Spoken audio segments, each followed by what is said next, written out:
Shivkranti TV news अन्याय, अत्याचार, बेकायदेशीर कृत्य करणाऱ्या विरुद्ध शोषित पीडित न्याय देणारा एकच आवाज। शिवक्रांती टीव्ही दिनबंधू न्यूज संपादक सत्यशोधक शंकरराव लिंगे 73 87 37 78 0। या मंचावरती उपस्थित आजच्या या मोर्चाचं संचालन आणि अध्यक्षपद भूषवणारे प्राध्यापक थोरातजी,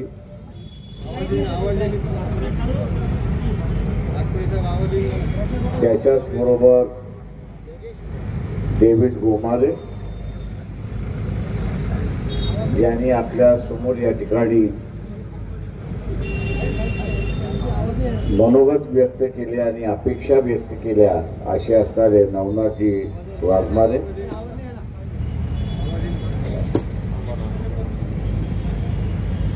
या व्यासपीठावरती उपस्थित असणाऱ्या सविताताई मुंडे, मी इतर सगळ्यांची नावं या ठिकाणी काही घेत नाही। सन्माननीय व्यासपीठ उपस्थित बंधूंनो आणि भगिनींनो,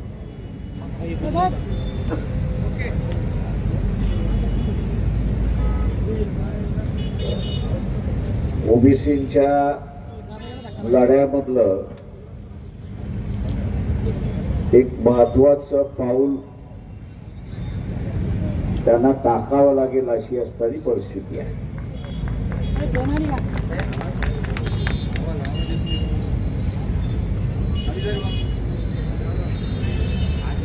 इथल्या राज्यकर्त्यांना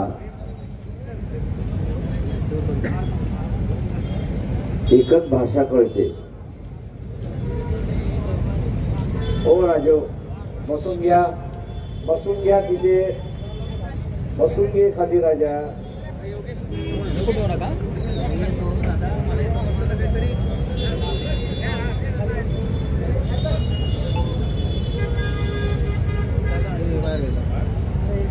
एकच भाषा कळते आणि ती म्हणजे सत्ता जायला लागली, सत्ता जायला लागली की ते लोकांची भाषा बोलतात अशी असणारी परिस्थिती आहे।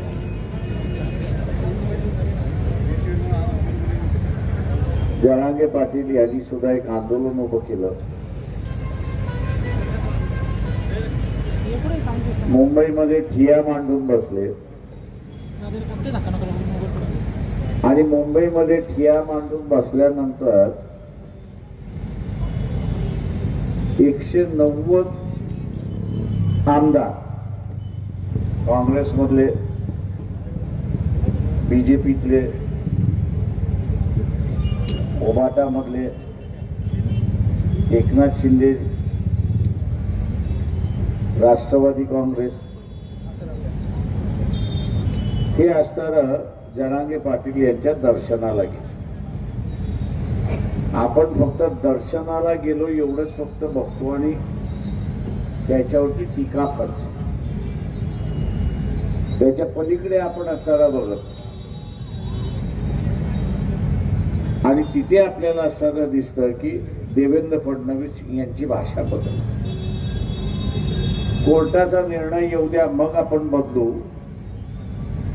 हे 170 180 आमदार जसे असणारे देवेंद्र फडणवीस यांना जाऊन भेटले, तसंच देवेंद्र फडणवीस यांची भाषा बदलली। आणि ती भाषा का बदलली तर त्या आमदारांचा असणारा एक संकेत होता की जरांगे पाटील यांची मागणी तुम्ही मान्य करा। जरांगे पाटील यांची मागणी तुम्ही मान्य करत नसाल तर एवढे सगळे आमदार तुमच्या खुर्चीखाली आग लावल्याशिवाय राहणार नाही, हा संदेश त्यांनी देवेंद्र फडणवीस दिला। आणि देवेंद्र फडणवीसने काय केला तर 2 सप्टेंबरचा GR काढला आणि 2 सप्टेंबरचा GR काढून मला मराठवाड्यातल्या कुणबी मराठा, मराठा कुणबी हे कुणबीच आहेत अशा रीतीचा जी.आर. काढून त्यांनी असणारं ओबीसी मध्ये, ओबीसीच्या यादीमध्ये एक घुसखोरी केली अशी असणारी परिस्थिती. आणि आता आपण बसून मागणी काय करतोय, आपण मागणी ही करतोय की तो 2 सप्टेंबरचा जी.आर. रद्द करा. देवेंद्र फडणवीस तो रद्द करणार आहे का?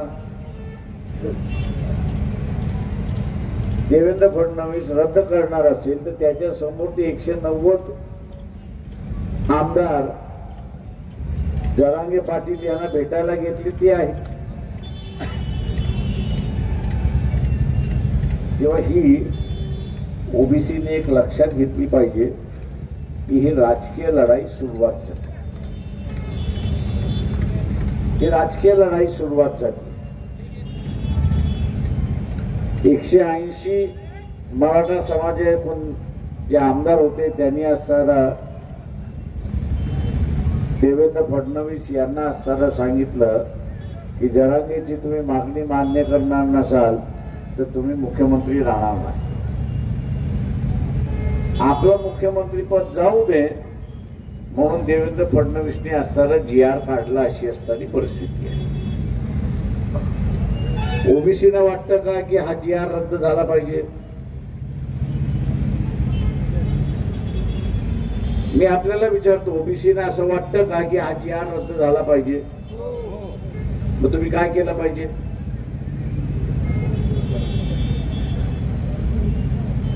तुम्ही काय केलं पाहिजे? पहिलं, भारतीय जनता पक्षाच्या कुठल्याही उमेदवाराला मतदान देता कामा.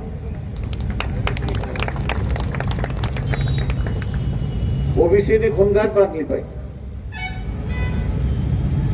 काय खुणगाठ बांधली पाहिजे की मी कुठल्याही परिस्थितीमध्ये नगरपंचायतीच्या निवडणुकीमध्ये, नगरपालिकेच्या निवडणुकीमध्ये, जिल्हा परिषद असेल, पंचायत समिती असेल आणि त्याच्यानंतर महानगरपालिका आहे, या निवडणुकीमध्ये मी भारतीय जनता पक्षाला आणि त्याचे असणारे सहयोगी, त्यांचे सहयोगी कोण आहेत, त्यांचे मित्र पक्ष कोण आहेत,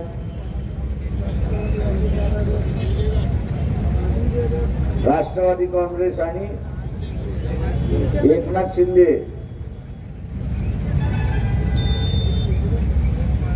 यांना काय,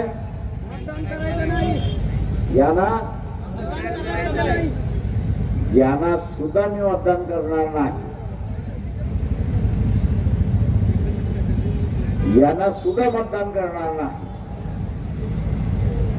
तेव्हा एक जबाबदारी सगळ्यात मोठी ओबीसीची आहे हे लक्षात घ्या. आणि ती म्हणजे या निवडणुकीमध्ये मोठ्या प्रमाणात ओबीसीने आपली उमेदवारी जाहीर केली पाहिजे.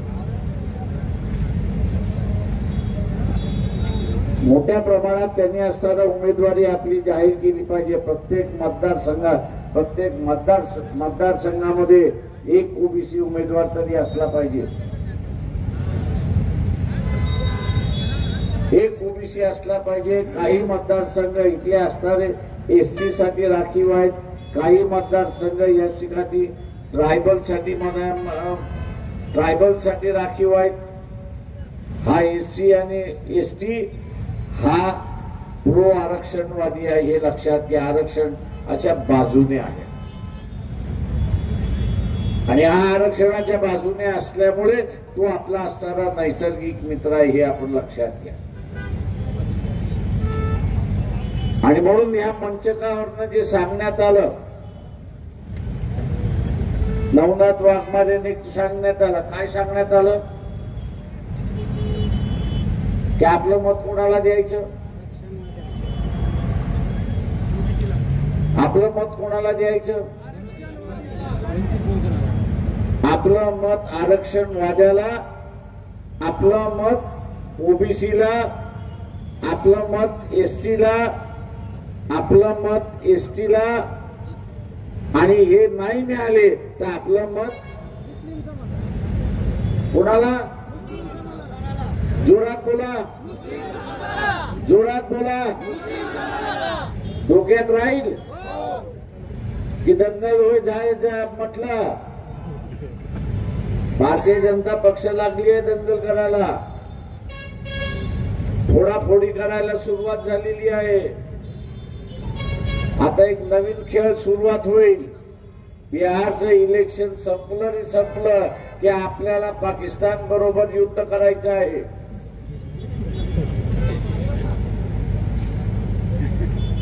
बीजेपीचा नवा फंडा सुरुवात होईल. अमेरिका आपले तुकडे करायला निघाली आहे म्हणून मोदी सोने. अरे बाबा, या देशामध्ये कोविड कोणी आणलं? नरेंद्र मोदी तुझा मित्र डोनाल्ड ट्रम्प तो घेऊन आला ना.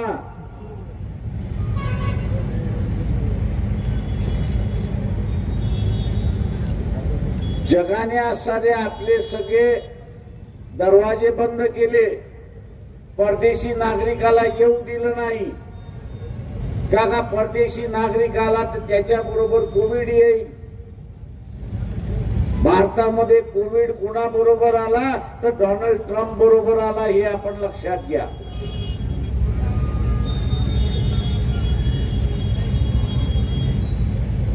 इथले सगळे शास्त्रज्ञ म्हणत होते मोदी हा कार्यक्रम कॅन्सल कर अहमदाबादचा. डोनाल्ड ट्रम्प बरोबर तो एकटा येत नाही, त्याच्या बरोबर 4000 लोक येतात. याच्यापैकी एकाला सुद्धा कोविड झालं. भारतामध्ये अजून कोविड आलेला नाही. त्याच्या मार्फत एक कोविड पेशंट आला तर आपल्याकडे कोविड आला, हे लक्षात घ्या.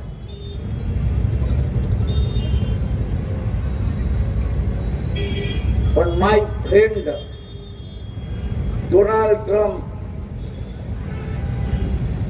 असं कोण करत? नरेंद्र मोदी.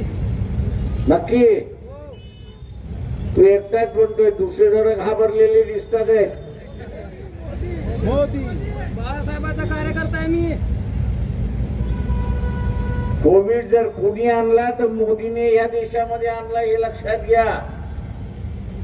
जेव्हा या देशामध्ये कोविडने जे मेलं, जी दगावली, त्याला जबाबदार कोण? नरेंद्र मोदी. याला जबाबदार कोण? नरेंद्र मोदी. याला जबाबदार कोण? नरेंद्र मोदी. हे डोक्यात घेऊन बसायचं. मित्रो,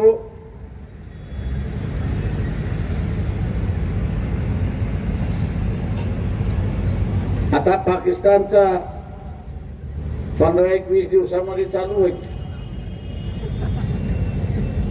अरे तुला इंदिरा गांधी सारखे एक पाकिस्तानचे 2 पाकिस्तान तिने केले, तुला 5 पाकिस्तान करायची संधी होती, ती का नाही केलीच?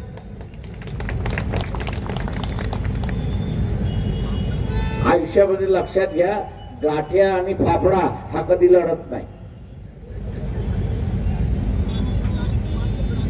गाठ्या आणि फाफडा हा कधी लढताना बघितलाय का?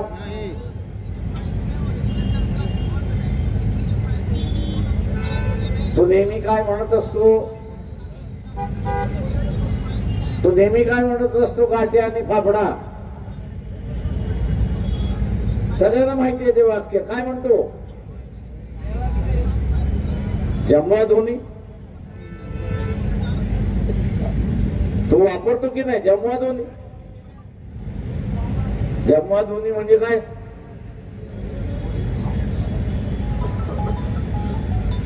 जमवा दोन्ही म्हणजे काय? लेनदेन करून जाऊ दे.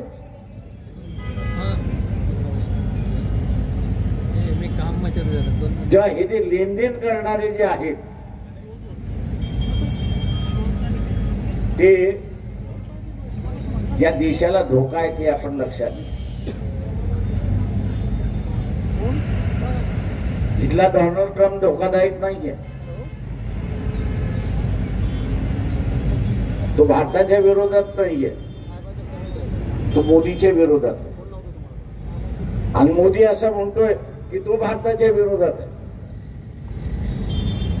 ट्रम्प काय म्हणतोय, बाबा तू रशियाकडून तेल घेतोयस आणि ते इतर देशाला विकतोयस, त्याचा नफा कोणाला जातो हे सांग. रशियाकडून तेल घेतोस ते तो विचारतो, मोदीला विचारतो तो की तू विकतोयस, मान्य आहे, पण त्याचा नफा कोणाला जातो?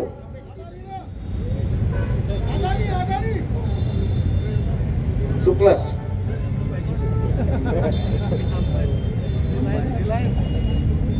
याचा सगळा नफा हा अंबानीला जातो. आणि डोनाल्ड ट्रम्प म्हणतो किती कोटीचा हा नफा जातो. कोणाला माहिती आहे का? भारतीय जनता पक्षवाले असेल त्याला असणारा चॅलेंज आहे, RSS वाले असेल त्यालाही माझं चॅलेंज आहे. याच व्यासपीठावरती या, दर वर्षाला रिलायन्सला 44,000 कोटी, किती?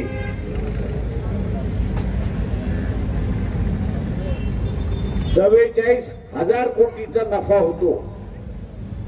आता डोनाल्ड ट्रम्प असं म्हणतोय, अरे हा नफा तू रिलायन्सला देण्यापेक्षा भारताच्या तिजोरीमध्ये टाकलास, भारताच्या तिजोरीमध्ये तू असं टाकलंस तर पेट्रोल डिझेल हे भारतीय नागरिकांना तू स्वस्त देऊ शकतोस की नाही हे सांग. आता तो ट्रम्प काय चुकीचं म्हणतोय का? तो ट्रम्प चुकीचं म्हणतोय का? मग तो म्हणतो तू खाजगी माणसाला देतोयस ना, मग मी त्या खाजगी माणसावरती 150 रुपयाचा 150% टॅक्स लावतो ना. जे अमेरिकेबरोबर व्यापार करायला मागतात आहेत, जे अमेरिकेबरोबर व्यापार करायला मागतात आहेत त्यांच्यावरती आम्ही असं 150% टॅक्स लावतो ना. आणि मोदी काय म्हणतोय की हा टॅक्स देशावरती लागला. आणि देशावरती कसा काय टॅक्स लागला मोदीजी हे पहिल्यांदा सांग. व्यापारावरचा टॅक्स मोदी म्हणतोय देशाला टॅक्स लागला आणि इथले सगळे वर्तमानपत्र बोंबलत बसलेत की देशावरती अन्याय झाला अशी असताना. जो नफा सामान्य माणसाला गेला पाहिजे, ज्या नफ्यातून सामान्य माणसाला मदत झाली पाहिजे, ती सामान्य माणसाला मदत होत नाही, तर ती असताना फक्त काही व्यापाऱ्यांना होत असेल तर ते म्हणते आम्ही कशाला नुकसान सहन करायचं, आम्ही कशाला असताना नुकसान सहन करायचं. आता मला सांगा की असा पंतप्रधान तुम्हाला पाहिजे का? आणि म्हणून आता तुमची सगळ्यांची जबाबदारी आहे, जे इथे उपस्थित आहेत त्या सगळ्यांची असणारी जबाबदारी आहे की ज्या वस्तीमध्ये राहतो त्या वस्तीत, ज्या गावामध्ये राहतो त्या गावामध्ये, आज जसं आपण या ठिकाणी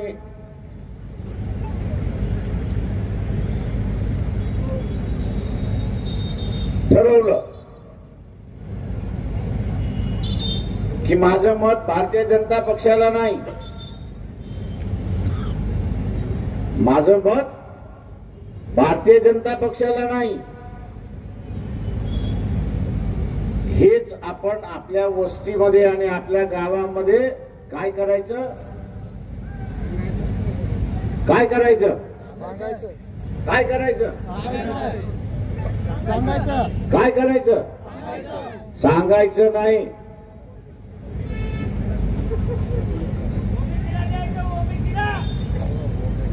सांगायचं नाही तर वधवून घ्यायचं. काय करायचं? वधवून घ्यायचं आणि इलेक्शनच्या दिवशी मतदान करून घ्यायचं. उमेदवार येऊ न येऊ तुम्ही कधी ऐकलंय का की इंग्लंडमध्ये मतदान करताना पैसे घेतो मतदार म्हणून? आज तुम्ही सगळे नालायक आहात. मी तुम्हाला शिव्या घालणार आहे, सरकारला नाही घालणार. तुम्ही सगळे नालायक आहात का? तर शेतकऱ्याला किती कोटीची नुकसान भरपाई शासनाने जाहीर केली. जो ओला दुष्काळ झाला त्या ओला दुष्काळामध्ये किती कोटीचं अनुदान जाहीर करण्यात आलं? किती कोटीचं? 33,000 कोटीचं? 33,000 कोटी. 33,000 कोटी. हो. त्याच्यापैकी तुमच्या जिल्ह्यामध्ये एका तरी शेतकऱ्याला मिळाले का? नाही. एकाही नाही मिळालं. नाही. का नाही मिळालं? का नाही मिळालं? त्याच्या सत्ताधाऱ्यांनी तुमची किंमत केली आहे. काय किंमत केली आहे? की 500 रुपये महात्मा गांधीचे, एक नारंगी मोसंबीची बाटली आणि 1 किलो मटण न्यान मोकळं करा. ही तुमची केलेली त्यांनी किंमत. तुम्हाला वाईट वाटत असेल, हा काय शिळा घालतोय, मत मागायला आलोय ना आम्हाला शिळा घालतोय. आम्ही मत मागायला आलो हे बरोबर आहे, पण तुम्ही असणारं मतदान स्वतःच्या बुद्धीने करत नाही ना.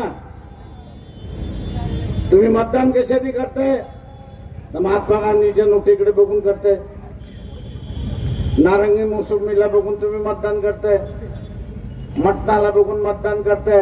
आणि आज तुमची आज शेतकऱ्यांची अवस्था काय झाली तर त्यांच्या पदरामध्ये 31,000 कोटीतून एक खडकू सुद्धा मिळाला नाही अशी परिस्थिती आहे. आता हे 31,000 कोटी कोणाच्या खिशामध्ये जातील?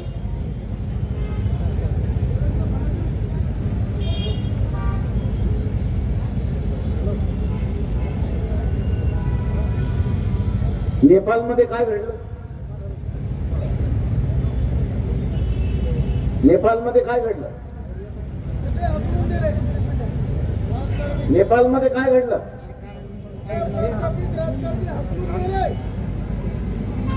नेपाळमध्ये काय घडलं? बांगलादेशमध्ये काय घडलं? आता नालायकांना तुम्हाला महाराष्ट्रात नाही करता येत का? हा, आम्ही तर घालतोय शिव्या.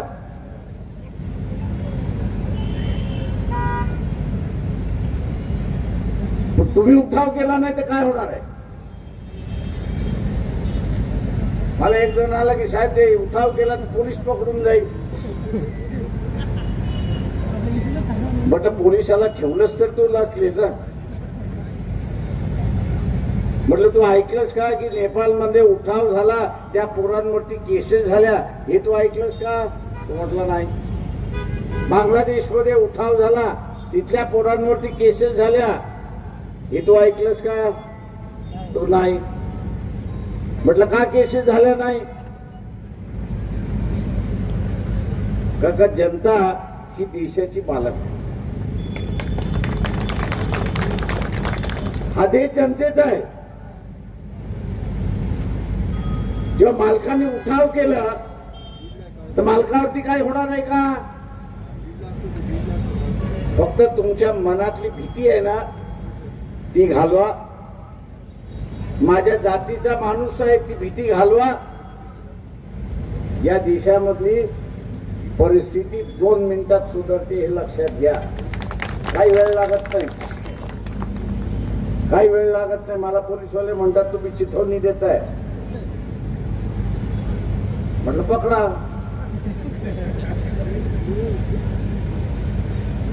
ज्ञान जिथं कुठं ठेवायचे तिथं ठेवा म्हटलं. महिनाभर मला आराम तर मिळेल. कार्यकर्ते इकडनं तिकडनं फिरवणार तर नाही.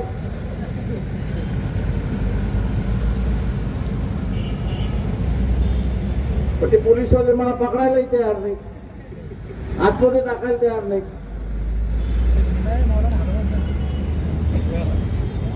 आणि म्हणून हे 33,000 कोटी शेतकऱ्याला मिळून द्यायची असेल तर कलेक्टरची गाडी फोडून चालणार नाही.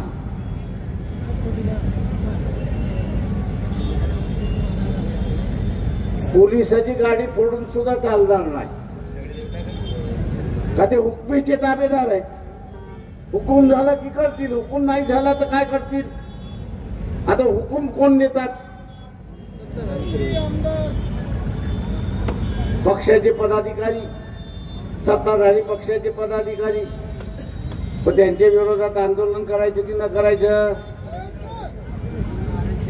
अर्धे गप बसलेत. पॅरालिसिस झालेला दिसतोय मला.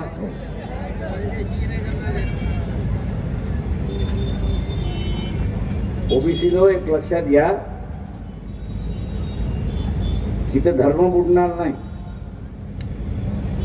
तुमच्या घरातला देवारा जोपर्यंत तुम्ही फेकत नाही, तुमच्या घरातला देवारा जोपर्यंत तुम्ही फेकत नाही तोपर्यंत धर्म बुडत नाही. आणि देवारा जर तुम्ही काढणार नसाल, देवाला जर तुम्ही काढणार नसाल तर तुम्हाला भारतीय जनता पक्षाला विचारलं पाहिजे, अरे बाबा धर्म संकटातून कुठे आला मला सांग. धर्म संकटात आला नाहीये तो ओबीसी इथे संकटात आला, हे लक्षात घ्या. धर्म हा संकटात आला नाहीये, ओबीसी हा संकटामध्ये आलेला आहे. आणि म्हणून ओबीसीने आता जागृती होत आणि जागृती करत मी सत्ताधारी होणार, मी काय होणार हे सुद्धा त्या बैठकीतून वधून घ्यायचं की मी सत्ताधारी होणार. आपण हे जर केलं तर आरक्षण वाचू शकाल. हे जर आपण केलं नाही तर आम्ही किती मोर्चे काढू,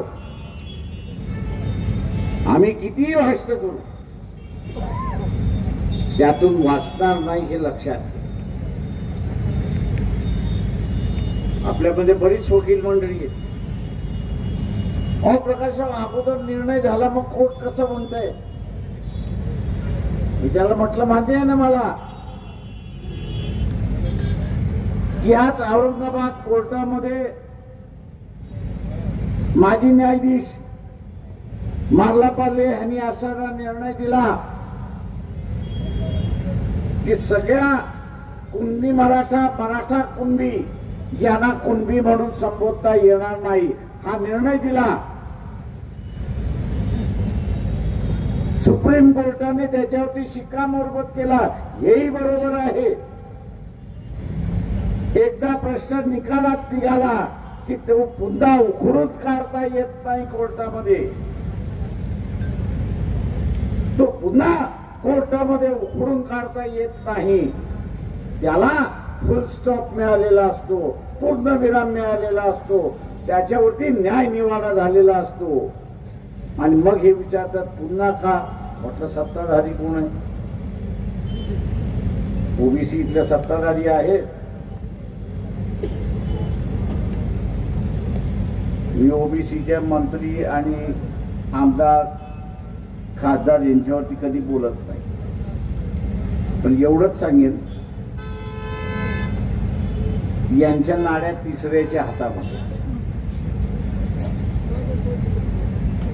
यांच्या नाड्या तिसऱ्याच्या हातामध्ये आहेत. जेव्हा ते कठपुतलीचा बावलं नाचवतात नाही का, तशा रीतीने या ओबीसीच्या नेत्यांना नाचवल्या जातं, हे आपण असताना लक्षात घ्या. मला आव्हान आहे त्या सगळ्यांना, की त्या सगळ्यांना आव्हान करतो आयुष्यामध्ये मंत्री झाला, आता मी नाव घेत नाही, पण एक फार मोठा नेता आहे. तुम्हाला काय म्हणतोय प्रकाशराव? झालं मुख्यमंत्री पद 3-4 वेळा झाले माझं. एकच इच्छा आहे, एक दिवसाचा का पंतप्रधान का होईना. मी त्याला असं म्हटलं की बा एक दिवस का. तो असं म्हणाला की पंतप्रधानाच्या यादीमध्ये माझं नाव तरी येतं, तर म्हणजे एक दिवस असो काय 1 तासाचा असो काय. तसे ह्या ओबीसीच्या मंत्र्यांना माझं सांगणं आहे, आणि तुमचं नाव मंत्री म्हणून येऊन गेला, आता असता ते मोह सोडा आणि लोकांच्या कष्टाला लढण्यासाठी बाहेर पडा.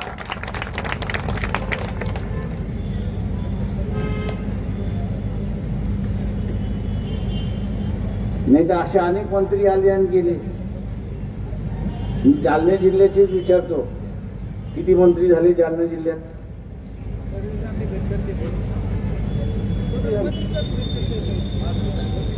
ओबीसीचे नाही, इन जनरल किती झाले?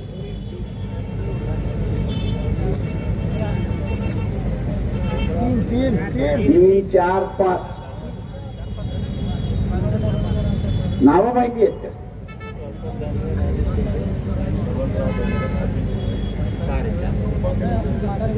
मोजक्याच लोकांना ती नावं माहिती आहेत, उरलेल्यांची नावंही माहिती. म्हणून या असणाऱ्या ओबीसी जे मंत्री आहेत त्यांना असणारा सांगणं आहे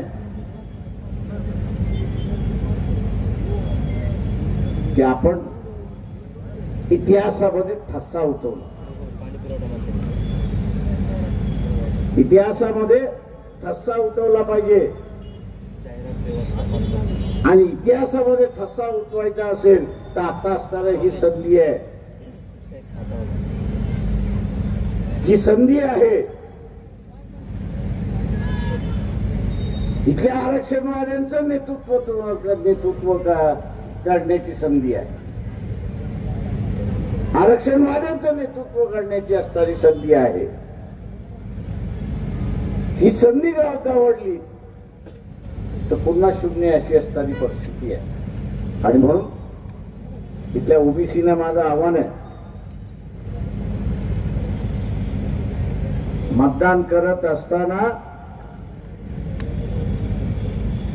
ओबीसीच्या विरोधामध्ये, आरक्षणाच्या विरोधामध्ये जो समूह आहे त्याला आपण मतदान करणार नाही. जेवढी दक्षता घ्या हे आव्हान मी आपल्या सगळ्यांना करतो आणि आपली रजा घेतो. जय भीम, जय ओबीसी.